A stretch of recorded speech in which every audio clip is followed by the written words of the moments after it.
त्याच्यावर हल्ला केला। 1 सप्टेंबर 1939ला जर्मनीने पोलंडवर हल्ला केला आणि याच दिवशी याच घटनेबरोबर काय झालं, दुसऱ्या महायुद्धाला सुरुवात झाली।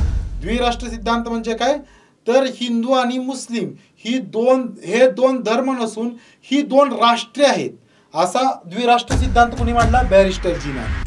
पण पंडित नेहरूंना 4 वर्षांची सक्त मजुरीची शिक्षा झाली। 4 वर्षांची सक्त मजुरीची शिक्षा झाली कारण पंडित नेहरूंनी खूपच जहाल भाषणे केली। कारण पंडित नेहरूंचा मुद्दा होता तो कोणता, तर भारताला पूर्णपणे स्वातंत्र्य मिळाले पाहिजे, हा त्यांचा मुद्दा होता।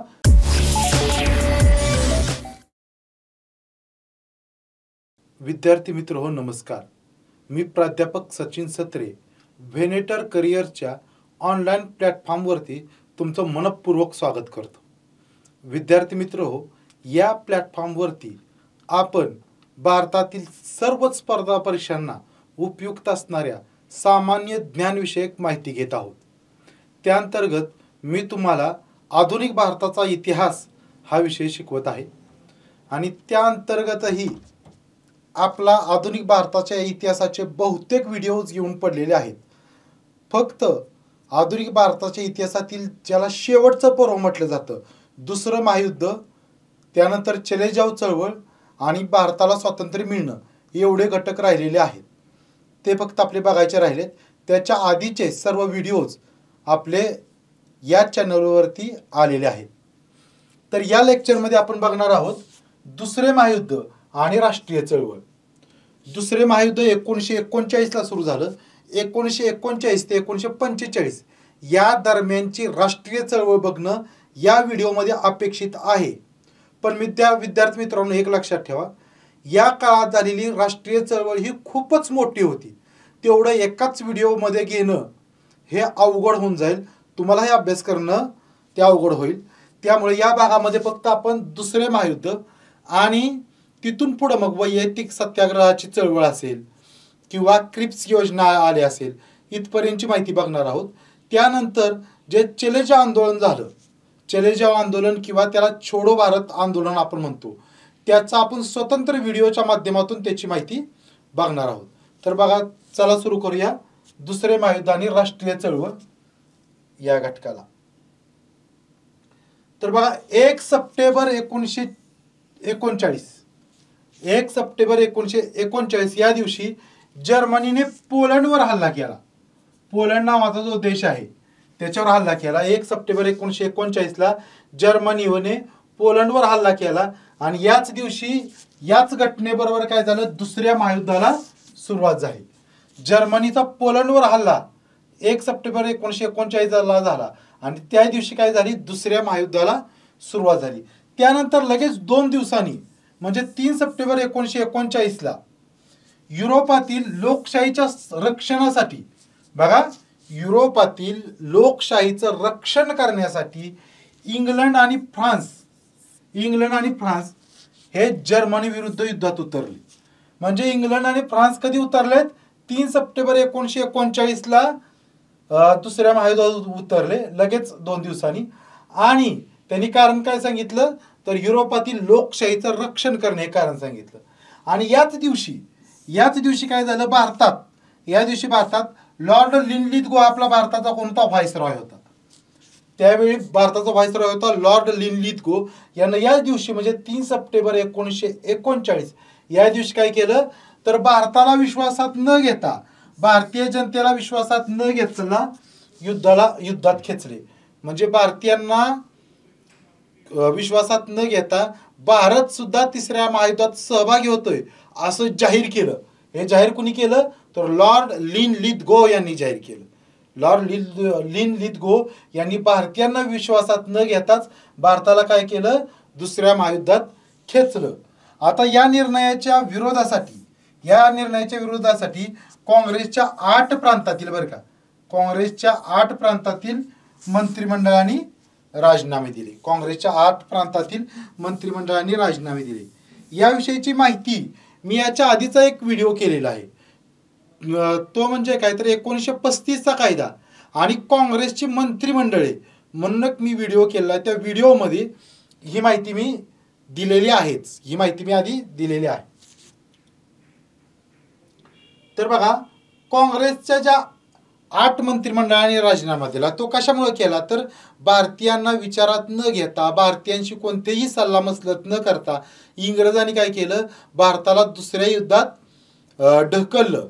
त्यामुळं काँग्रेसच्या 8 प्रांतातील मंत्रिमंडळाने राजीनामे दिले. पण यामुळं मुस्लिम लीगचे जे बॅरिस्टर जिना होते हे खुश झाले.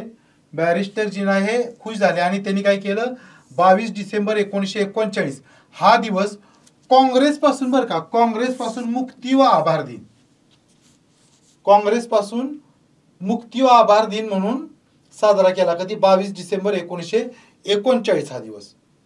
आणि त्याचबरोबर बॅरिस्टर जिना यांच्यासोबतच हा दिन 22 डिसेंबर 1939 हा दिवस मुक्ती दिन म्हणून साजरा करणारे इतर नेते होते डॉक्टर बाबासाहेब आंबेडकर आणि दुसरे होते E.V. रामास्वामी. हे जस्टिस पार्टीचे प्रमुख होते, E.V. रामास्वामी. तर अशा पद्धतीने काय झालं, दुसऱ्या महायुद्धाची सुरुवात झाली. त्याचा पहिला परिणाम असा झाला की भारतात काँग्रेसच्या 8 मंत्रिमंडळाने काय केलं, राजीनामे दिले. त्यानंतरच्या काळात काय झालं, पुढं लगेच 2-4 महिन्यातच मुस्लिम लीगचं लाहोर अधिवेशन झालं. ते झालं मार्च 1940ला. बघा, मुस्लिम लीगची जी अधिवेशन झाली त्यापैकी हे अधिवेशन अत्यंत महत्वाचं आहे. मुस्लिम लीगचं जे लाहोर अधिवेशन होतं मार्च 1940चं, ते अत्यंत महत्वाचं अधिवेशन आहे. त्या अधिवेशनाचे अध्यक्ष होते बॅरिस्टर जिना. मुस्लिम लीगच्या 1940च्या लाहोर अधिवेशनाचे अध्यक्ष होते बॅरिस्टर जिना. आणि बॅरिस्टर जिनानी आपल्या अध्यक्षीय भाषणात काय सांगितलं, तर द्विराष्ट्र सिद्धांत मांडला. कोणता सिद्धांत मांडला, द्विराष्ट्र सिद्धांत मांडला. आता द्विराष्ट्र सिद्धांत म्हणजे काय, तर द्विराष्ट्र सिद्धांत मांडताना बॅरिस्टर जिना म्हणाले की हिंदू आणि मुस्लिम हे 2 धर्म नाहीत. द्विराष्ट्र सिद्धांत सांगतोय. द्विराष्ट्र सिद्धांत म्हणजे काय, तर हिंदू आणि मुस्लिम हे दोन धर्म नसून ही 2 राष्ट्रे आहेत. असा द्विराष्ट्र सिद्धांत कोणी मांडला, बॅरिस्टर जिनानी. हा द्विराष्ट्र सिद्धांत आहे बॅरिस्टर जिनांचा. बॅरिस्टर जिनांच्या मते की हिंदू आणि मुस्लिम हे 2 धर्म नसून ही 2 राष्ट्रे आहेत, असं त्यांनी द्विराष्ट्र सिद्धांत मांडला. म्हणजेच या द्विराष्ट्र सिद्धांताचा अर्थ काय होता, तर भारताचं काय होईल, 2 राष्ट्र तयार होतील. एक हिंदूंचं हिंदू राष्ट्र आणि मुस्लिमांचं मुस्लिम राष्ट्र तयार होईल, असा त्या द्विराष्ट्र सिद्धांताचा अर्थ होता. आणि हा द्विराष्ट्र सिद्धांत 1940च्या या मुस्लिम लीगच्या लाहोर अधिवेशनात बॅरिस्टर जिनाने मांडला. आणि त्यानंतर लगेच त्याच अधिवेशनात 23 मार्च 1940ला लाहोर ठराव मांडला गेला. या लाहोर ठरावालाच पाकिस्तान ठराव असं म्हटलं जातं. त्यावेळी खरं तर पाकिस्तान हे नाव अस्तित्वात नव्हतं. पण पुढं इतिहासकारांनी लिहिताना या लाहोर ठरावालाच पाकिस्तान ठराव असं म्हटलं गेलं. कारण पाकिस्तान ठराव असं का म्हटलं, तर या ठरावातच काय होती, पाकिस्तानच्या निर्मितीची बीज होती. त्यामुळे लाहोर ठरावालाच काय म्हटलं जातं, पाकिस्तान ठराव असं म्हटलं जातं. तर हा जो लाहोर ठराव उर्फ पाकिस्तान ठराव आहे तो कोणी मांडला, तो लक्षात घेणं गरजेचं आहे. तो या लाहोरच्याच अधिवेशनात मांडलेला आहे बरं का. मुस्लिम लीगचं जे लाहोर अधिवेशन होतं त्यातच लाहोर ठराव किंवा पाकिस्तान ठराव मांडला गेला. आणि तो मांडला बंगालचे मुख्यमंत्री ए.के. फजल उल हक यांनी काय केलं, तर 1940च्या लाहोर अधिवेशनातच लाहोर ठराव उर्फ पाकिस्तान ठराव मांडला.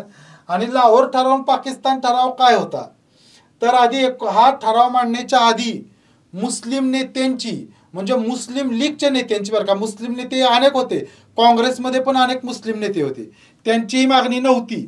पण जे मुस्लिम लीग मधले नेते होते त्यांची मागणी काय होती, हा ठराव मांडण्याच्या आधी, तर मुस्लिमांना स्वतंत्र मतदारसंघ पाहिजेत अशी मुस्लिम नेत्यांची मागणी होती. पण या ठरावानंतर ती मागणी काय झाली, तर मुस्लिमांना स्वतंत्र मतदारसंघ नव्हे तर स्वतंत्र राज्य पाहिजे. म्हणजे स्वतंत्र राज्य म्हणजे स्टेट, म्हणजे देश असा अर्थ आहे. म्हणजे मुस्लिमांना स्वतंत्र काय पाहिजे, देश पाहिजे अशी त्याची मागणी झाली. तर बघा 23 मार्च 1940 ला लाहोर ठराव मांडला गेला, त्यालाच पाकिस्तान ठराव असं म्हटलं जातं. आणि तो मांडला कोणी, तर बंगालचे मुख्यमंत्री AK फजल उल हक यांनी मांडला. आणि या ठरावाद्वारेच काय झालं, तर मुस्लिम लीगची मागणी स्वतंत्र मतदारसंघाच्या ऐवजी स्वतंत्र राज्य अशी बनली. म्हणजे मुस्लिमांचं स्वतंत्र राज्य किंवा स्वतंत्र देश पाहिजे अशी बनली. त्यामुळं पाकिस्तानच्या इतिहासात, भारताच्या नव्हे पाकिस्तानच्या इतिहासात या 23 मार्च 1940 जी घोषणा आहे किंवा ठराव आहे त्याला खूप महत्त्व आहे. त्यामुळे पाकिस्तानमध्ये हा 23 मार्च, पाकिस्तानमध्ये 23 मार्च हा राष्ट्रीय दिन म्हणून साजरा केला जातो. पाकिस्तानमध्ये 23 मार्च हा दिवस काय, 23 मार्च हा दिवस राष्ट्रीय दिन म्हणून साजरा केला जातो. आपल्या देशात जसा 15 ऑगस्ट 26 जानेवारी या दिवसांना आपण राष्ट्रीय दिन म्हणतो, तसा पाकिस्तानमध्ये हा 23 मार्च हा राष्ट्रीय दिन आहे. का त्या दिवशीच पाकिस्तानच्या निर्मितीची बीज रोवली गेली. त्यानंतरचा पुढली महत्वाची घडामोड आहे ती म्हणजे ऑगस्ट ऑफर. ऑगस्ट ऑफर जी आहे ती इंग्रजांनी भारतीयांना दिलेली ऑफर आहे. इंग्रजांनी भारतीयांना दिलेली ऑफर, ऑफर म्हणजे प्रस्ताव. इंग्रजांनी भारतीयांना दिलेला प्रस्ताव आहे किंवा इंग्रजांनी भारतीयांना दिलेली ऑफर आहे ती ऑगस्ट ऑफर. ती ऑगस्ट ऑफर 8 ऑगस्ट 1940 ला मांडली. तिला ऑगस्ट ऑफर का म्हणतात, तर ती ऑगस्ट महिन्यात मांडली म्हणून. आणि ऑगस्ट महिन्यात पण मांडली कधी, तर 8 ऑगस्टला, 8 ऑगस्ट 1940 या दिवशी ऑगस्ट ऑफर मांडली गेली.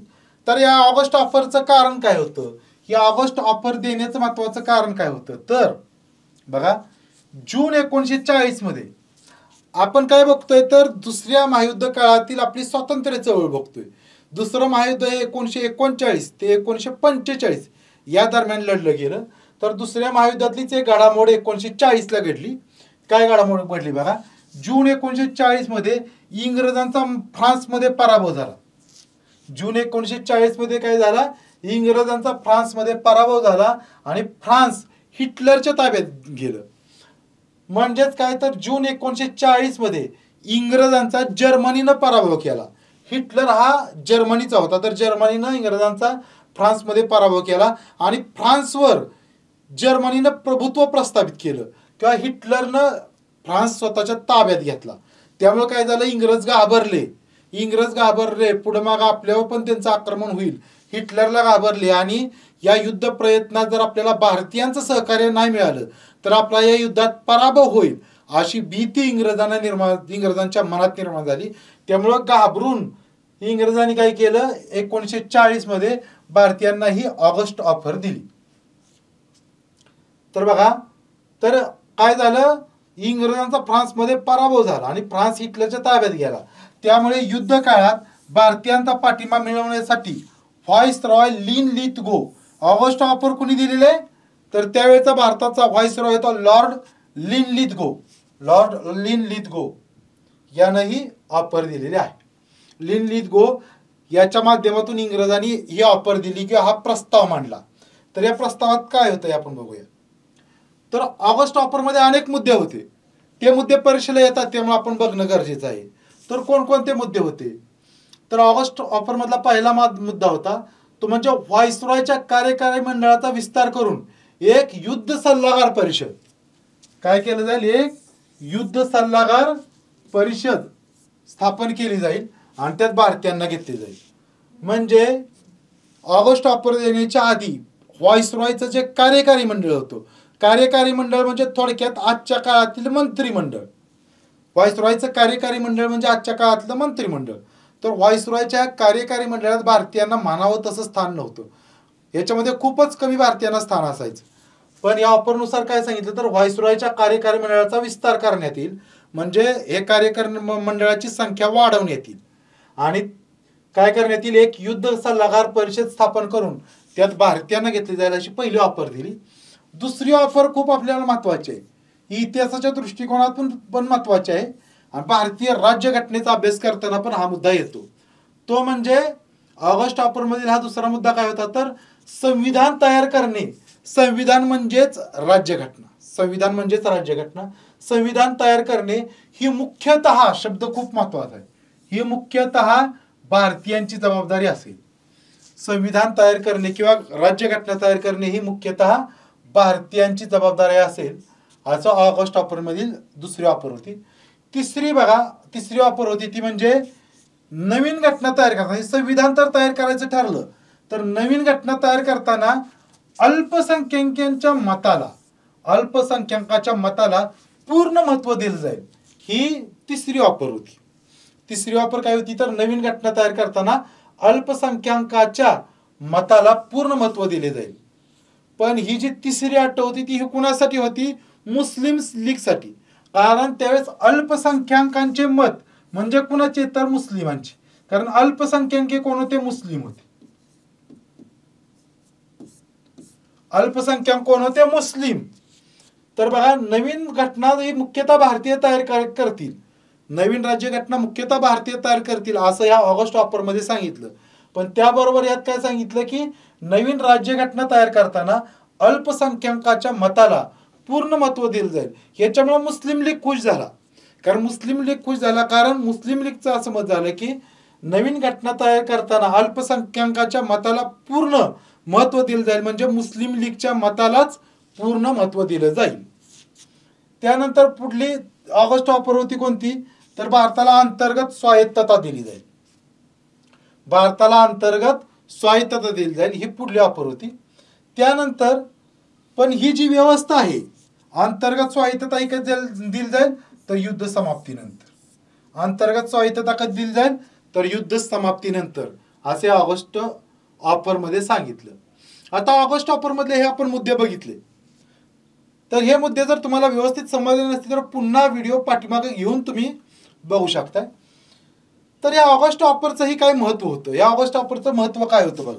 ऑगस्ट ऑफरचं महत्त्व काय होतं तर या ऑफरमध्ये पहिल्यांदाच काय करण्यात आलं तर संविधान बनवण्याचा अधिकार भारतीयांचा आहे हे मान्य केलं. ऑगस्ट ऑफरद्वारे ब्रिटिशांनी पहिल्यांदाच काय मान्य केलं तर संविधान बनवण्याचा म्हणजेच राज्यघटना बनवण्याचा अधिकार कोणाचा आहे? भारतीयांचा आहे. पहिल्यांदाच ब्रिटिशांनी मान्य केलं, हे लक्षात ठेवणं गरजेचं आहे.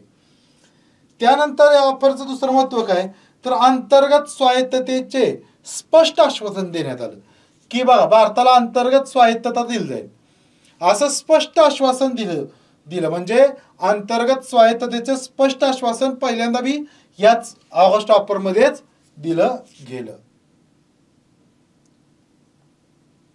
पण ही ऑगस्ट ऑफर आहे ती काँग्रेसनं मात्र फेटाळली. बघा, ही जी ऑगस्ट ऑफर आहे ती काँग्रेसने फेटाळली.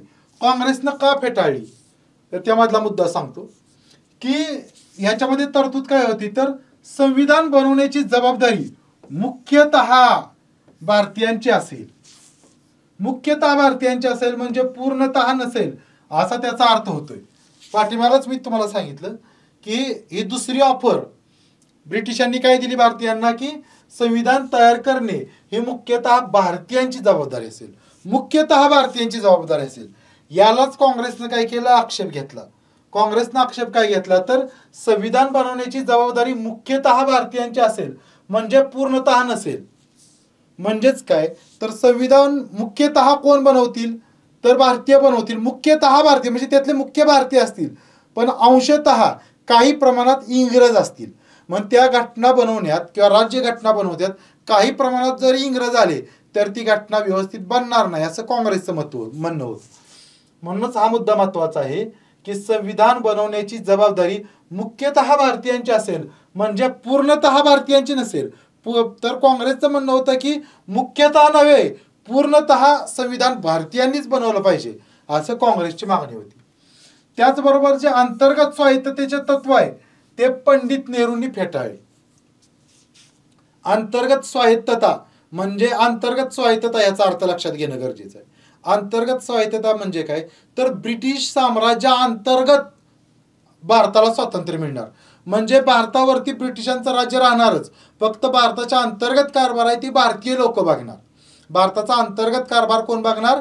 भारतीय बघणार, नाहीतर भारतावर वर्चस्व ब्रिटिशांचंच राहणार असा या अंतर्गत स्वायत्ततेचा अर्थ होता.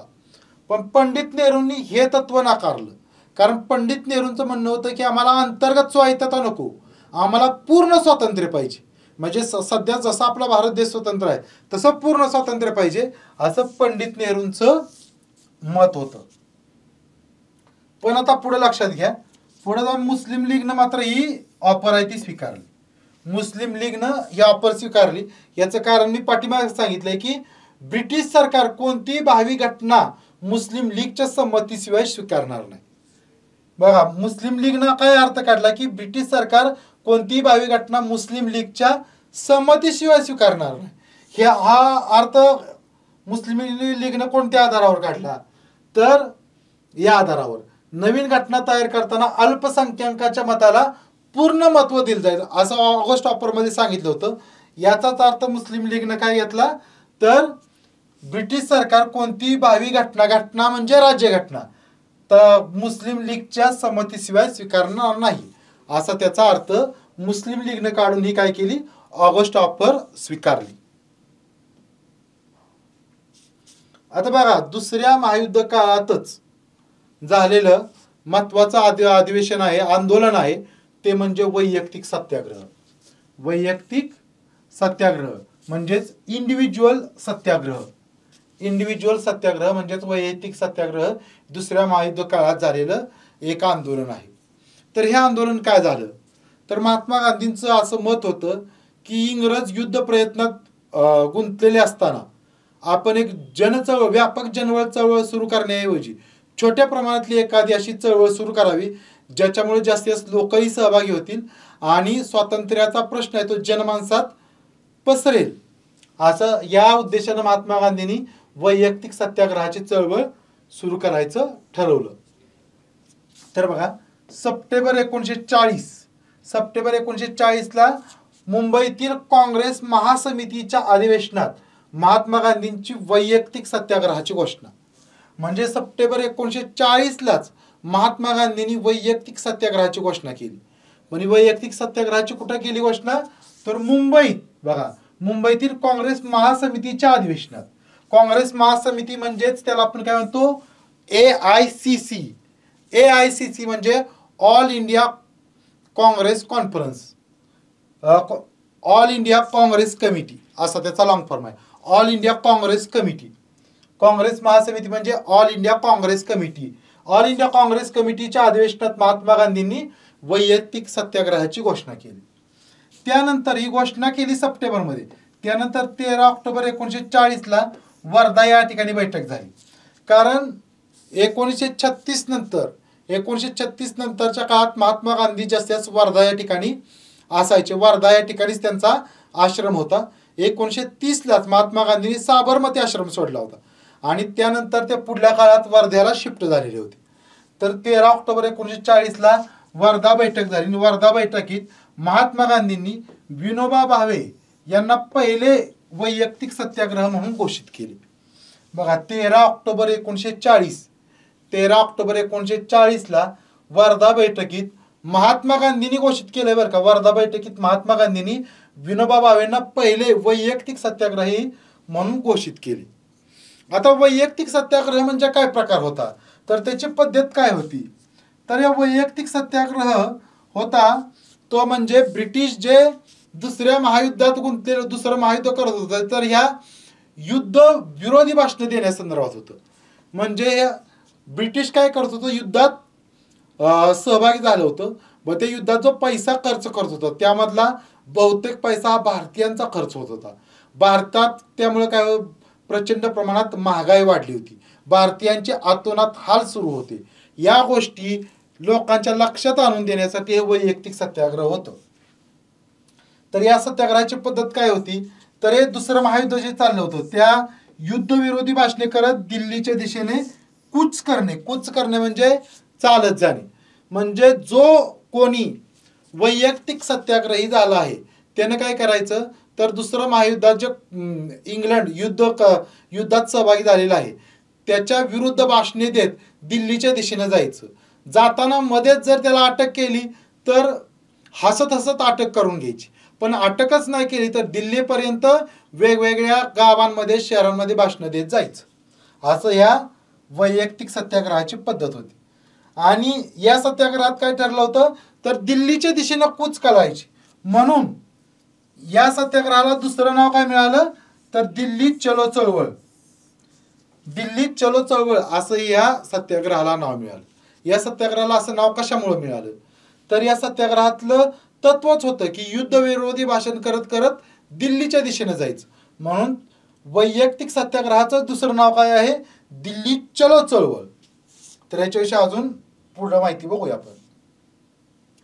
आता वैयक्तिक सत्याग्रहाचा प्रारंभ व प्रसार. वैयक्तिक सत्याग्रहाचा प्रारंभ व प्रसार.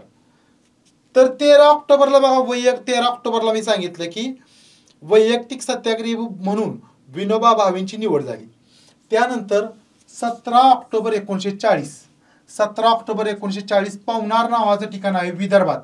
विदर्भात हे ठिकाण आहे पवनार. त्याच ठिकाणी विनोबा भावेंचा आश्रम आहे. पवनार या ठिकाणीच विनोबा भावेंचा आश्रम होता. तर पवनार या ठिकाणीच विनोबा भावेंनी काय केलं? युद्धविरोधी भाषण केलं. म्हणजे वैयक्तिक सत्याग्रहाची सुरुवात कुठं झाली? पवनार या ठिकाणी. पवनार या ठिकाणी सुरुवात झाली, कारण त्याच ठिकाणी विनोबा भावे यांनी युद्धविरोधी भाषण केलं आणि त्याबद्दल विनोबा भावेंना 3 महिन्यांची शिक्षा झाली. त्याबद्दल विनोबा भावेंना किती? 3 महिन्यांची शिक्षा झाली. म्हणून महात्मा गांधींनी दुसरे वैयक्तिक सत्याग्रह म्हणून निवड कुणाची केली? पंडित नेहरूंची. दुसरे वैयक्तिक सत्याग्रही म्हणून निवड केली पंडित नेहरूंची. पण पंडित नेहरूंना 4 वर्षांची सक्त मजुरीची शिक्षा झाली. 4 वर्षांची सक्त मजुरीची शिक्षा झाली, कारण पंडित नेहरूंनी खूपच जहाल भाषणे केली. कारण पंडित नेहरूंचा मुद्दा होता तो कोणता? तर भारताला पूर्णपणे स्वातंत्र्य मिळालं पाहिजे, हा त्यांचा मुद्दा होता. त्यामुळे त्यांना 4 वर्षांची सक्त मजुरी शिक्षा झाली. त्यानंतर तिसरे सत्याग्रही होते सरदार पटेल. तर चौथे सत्याग्रही होते मौलाना आझाद. तिसरे सत्याग्रही होते कोण? सरदार वल्लभभाई पटेल. चौथे सत्याग्रही होते मौलाना अबुल कलाम आझाद. आणि या जे वैयक्तिक सत्याग्रहाची चळवळ होते त्यामध्ये महाराष्ट्रातील वैयक्तिक सत्याग्रही म्हणून कोणाची निवड झाली होती? तर क्रांतिसिंह नाना पाटील. क्रांतिसिंह नाना पाटील यांची सुद्धा वैयक्तिक सत्याग्रही म्हणून निवड झालेली होती. आता हे ऑक्टोबर 1940 ला वैयक्तिक सत्याग्रहाची चळवळ सुरू झाली आणि तिथून पुढे डिसेंबर 1941 पर्यंत या वैयक्तिक सत्याग्रहाच्या चळवळीत जवळजवळ 25,000 सत्याग्रही तुरुंगात गेले.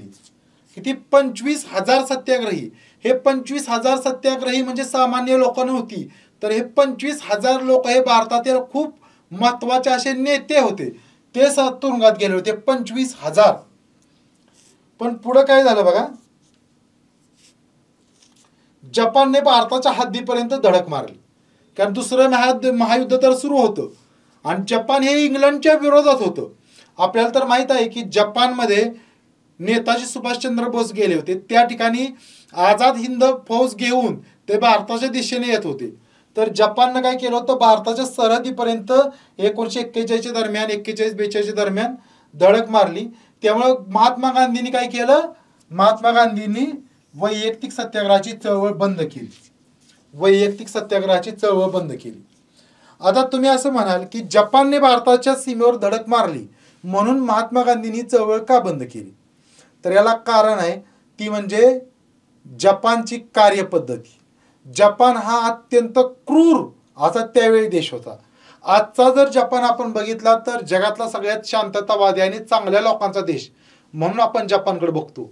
पण दुसऱ्या महायुद्धादरम्यान आणि त्याच्या आधी जपानचे सैन्य हे अत्यंत क्रूरतेने वागायचं.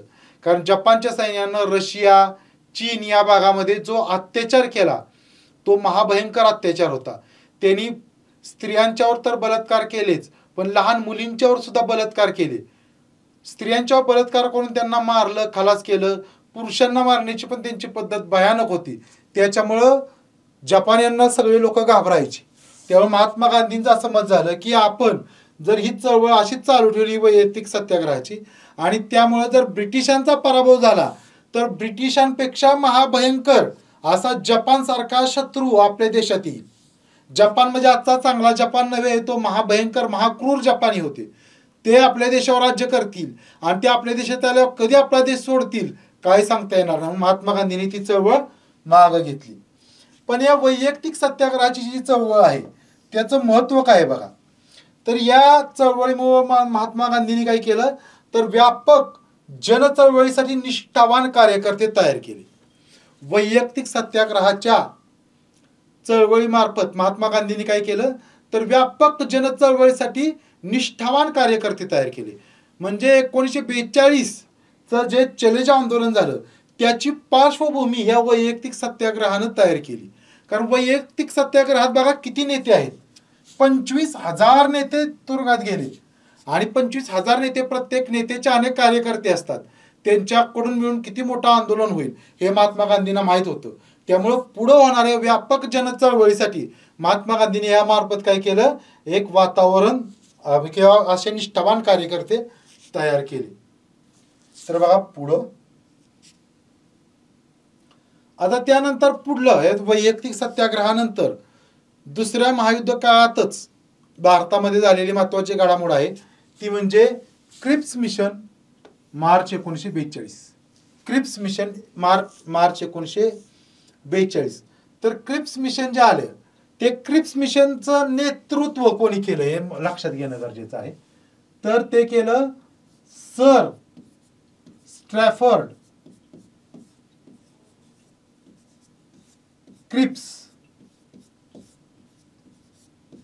सर स्ट्रॅफर्ड क्रिप्स यांनी काय केलं, या क्रिप्स मिशनचं नेतृत्व केलं आणि सर स्ट्रॅफर्ड क्रिप्स यांच्या नेतृत्वाखालीच मार्च 1942 मध्ये भारतात क्रिप्स मिशन आलं.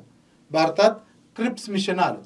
तर हे क्रिप्स मिशन भारतात पाठवण्याची कारणे कोणती होती हे लक्षात घेणं, 1, 2, 3 कारणं आहेत तेवढे आपण बघूया. क्रिप्स मिशन भारतात पाठवण्यामागची कारणे काय होती.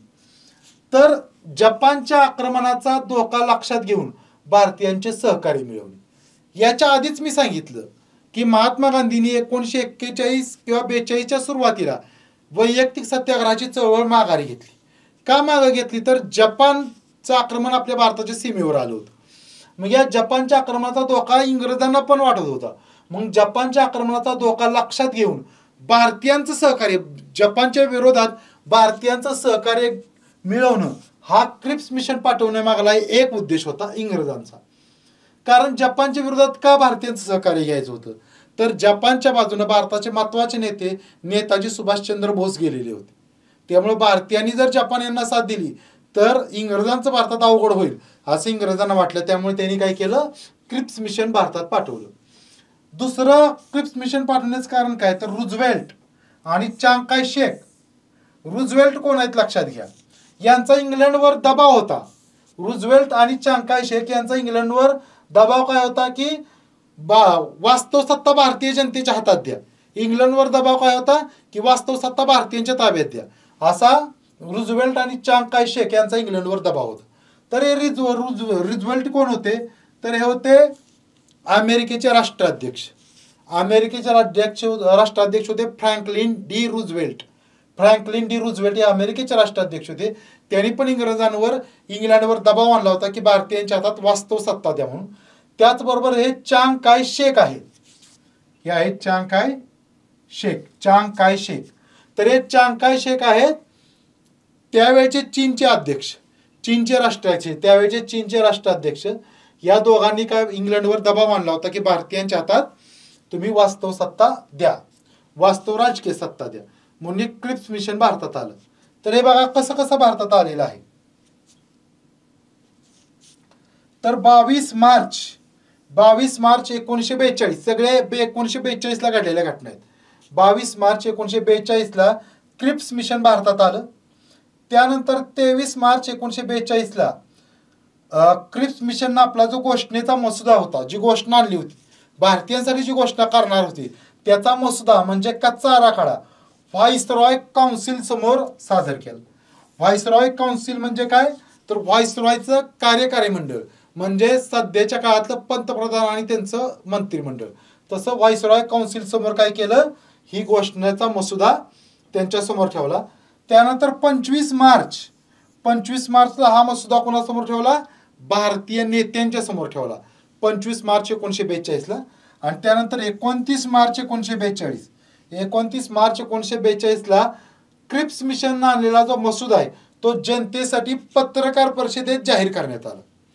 पत्रकार परिषदेत कधी जाहीर करण्यात आला तर 29 मार्च 1942 ला. 29 मार्च 1942 ला. तर ह्या तारखा लक्षात ठेवणं गरजेचं आहे.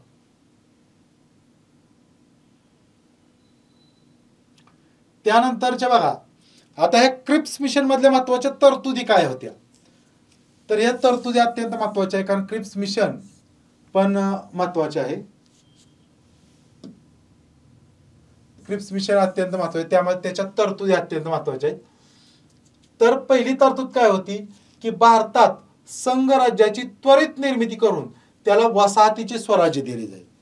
क्रिप्स मिशन मधली पहिली तरतूद होती भारतात संघराज्याची त्वरित निर्मिती करून त्याला वसाहतीचे म्हणजे वसाहतीचे स्वराज्य द्यायचं, असं त्यांचं यात पहिली होती. त्यानंतर ही दुसरी तरतूद महत्वाची आहे. युद्ध समाप्तीनंतर, वाक्यरचना महत्वाची, युद्ध समाप्तीनंतर घटना समितीची स्थापना करण्यात येईल. युद्ध समाप्तीनंतर घटना समितीची स्थापना करण्यात येईल. त्यानंतर तिसरी तरतूद आहे, प्रांतांना व संस्थानिकांना नवीन संघराज्यात सामील होण्यासंबंधी स्वनिर्णयाचा अधिकार असेल.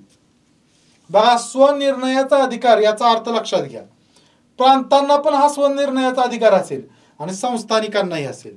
म्हणजे क्रिप्स मिशन मध्ये पहिल्यांदा काय सांगितलं, तर भारतात संघराज्याची निर्मिती केली जाईल, पण या संघराज्यामध्ये सामील होण्यासंदर्भात प्रांतांना आणि संस्थानिकांना काय स्वनिर्णयाचा अधिकार असेल. स्वनिर्णयाचा अधिकार म्हणजे या संघराज्यात सहभागी व्हायचं का नाही व्हायचं हे प्रांत किंवा संस्थानिक स्वतः ठरवतील. प्रांत किंवा संस्थानिक स्वतः ठरवतील असा त्याचा अर्थ होता. आणि एखाद्या प्रांतानं किंवा संस्थानिकानं जर संघराज्यात सामील न होण्याचा निर्णय घेतला, संघराज्यात सामील न होण्याचा निर्णय घेतला, तर तो स्वतंत्र घटना तयार करू शकणार होता. म्हणजे तो प्रांत किंवा ते संस्थानिक स्वतःची घटना तयार करून होणार होता. आणि त्यानं जर स्वतःची घटना तयार केली तर त्या प्रांताला किंवा संस्थानिकाला काय असणार, भारतीय संघराज्याच्या समकक्ष दर्जा असणार. भारतीय संघराज्याच्या समकक्ष दर्जा असणार. हीच काय होती, आपल्या फाळणीची बीजे होती. यातच काय दिलेले आहेत, फाळणीची बीजे आहेत. कारण यातच फाळणीची बीजे आहेत. कारण स्वतंत्र घटना, मग यातूनच मग वेगळ्या पाकिस्तानची निर्मिती झाली. त्यांनी स्वतंत्र घटना निर्माण केली आणि त्यांनाच काय झालं, भारतीय संघराज्याच्या समकक्ष दर्जा मिळाला. त्यामुळे याच ऑफरमध्ये काय होती, तर फाळणीची बीजे होती असं आपल्याला म्हणता येते. त्यानंतर काय केलं जाईल बघा, युद्धानंतर यांनी सगळ्या गोष्टी दिल्या ते युद्धानंतर.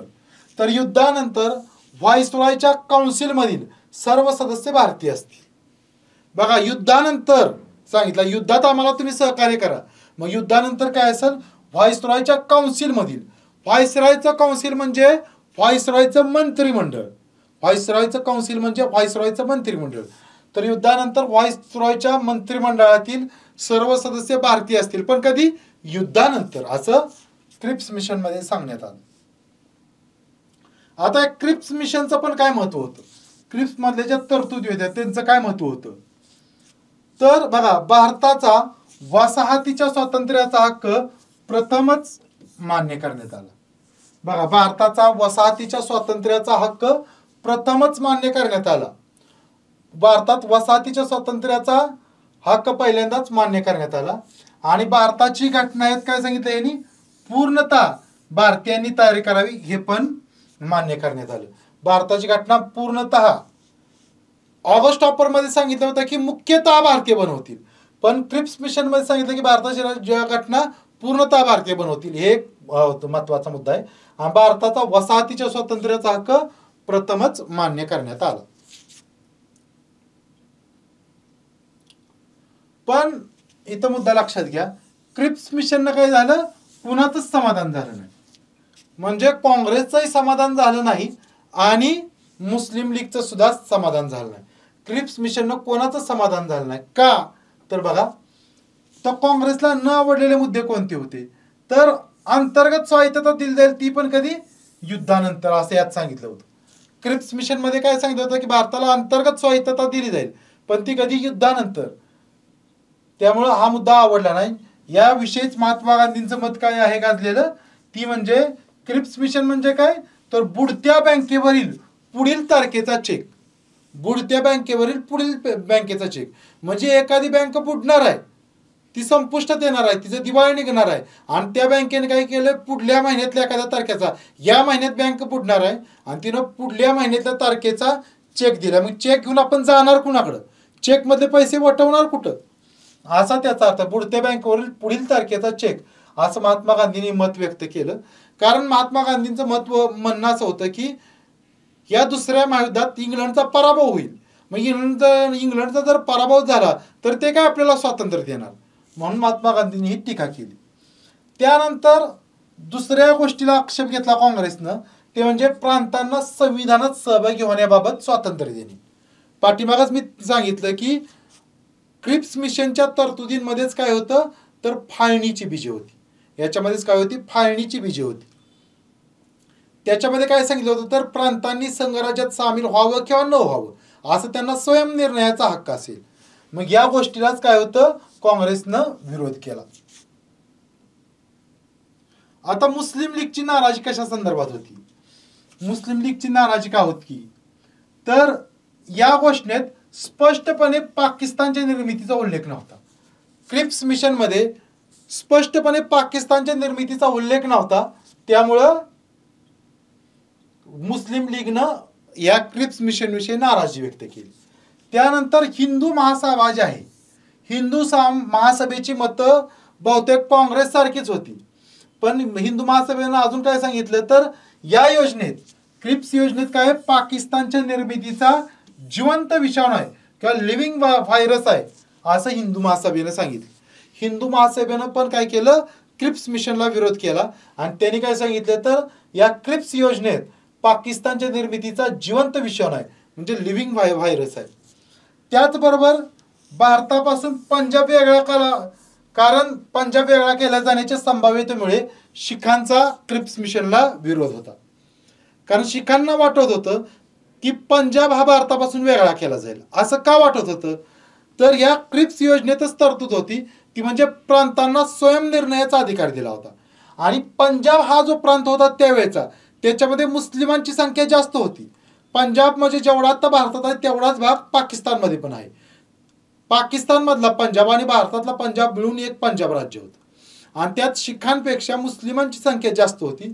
त्यामुळे मुस्लिमांच्या संख्येच्या आधारे पंजाब प्रांताचा काय होईल, भारतापासून वेगळा केला जाईल अशी शिखांना भीती होती. त्यामुळे शिखांनी पण काय केलं, या क्रिप्स मिशनला विरोध केला. तर अशा पद्धतीनं आपण या व्हिडिओमध्ये दुसऱ्या महायुद्ध आणि त्या काळातील काय स्वातंत्र्य चळवळीतील महत्त्वाच्या घडामोडी आपण बघितलेल्या आहेत. यानंतर दुसऱ्या महायुद्ध कालावधीतच पुढल्या घडामोडी आपण बघणार आहोत. आता पुढल्या घडामोडी कोणत्या आहेत, पुढल्या घडामोडीमध्ये सर्वात महत्त्वाची घडामोड आहे ती म्हणजे चले जाव आंदोलन. चले जाव आंदोलन असेल किंवा आझाद हिंद फौजेविषयीची माहिती असेल, त्याचे व्हिडिओज हे सेपरेट व्हिडिओ येतील नंतर पुढल्या काळात. आणि हा जर व्हिडिओ तुम्हाला आवडला असेल तर या व्हिडिओला लाईक करा, तुमच्या मित्रांना शेअर करा. धन्यवाद.